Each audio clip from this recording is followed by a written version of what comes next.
A number is first increased by 30% and then it is further increased by 20%. Then the original number increases. ఇది వచ్చేసి percentage problem. ఇక్కడ ఏమన్నారంటే number increase అవుతుంది అని చెప్పేసి అన్నారు. ఇలాంటి ప్రాబ్లమ్స్ వచ్చేసి 2 మెథడ్స్ ఉంటాయి. అది కూడా ఇంక్రీజ్ అనేది 2 టైమ్స్ ఇచ్చినప్పుడు. ఫస్ట్ వచ్చేసి ఫార్ములా మెథడ్. ఫార్ములా మెథడ్ ఏంటి?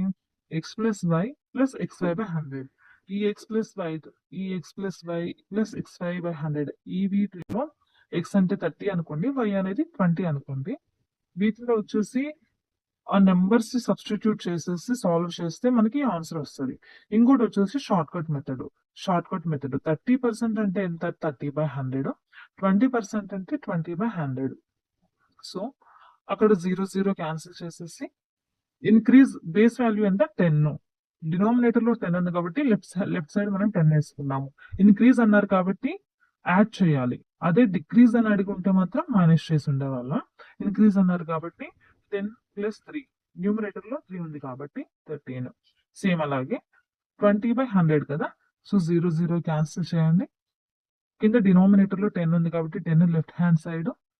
సో 2 కాబట్టి +2 చేస్తే 12. అయితే ఇప్పుడు ఈ డిజిట్స్ అనేవి మనం మల్టిప్లై చేయాలి. 10 × 10 100.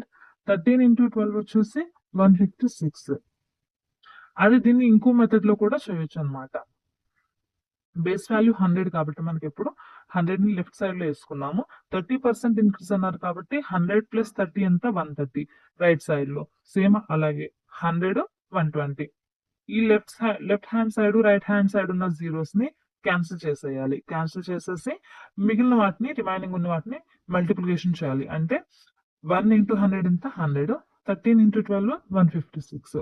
సో వీటి మధ్యలో ఉన్న గ్యాప్ ఎంత అంటే 56. ఇదే ఒరిజినల్ నెంబర్ అవుతుంది అనమాట.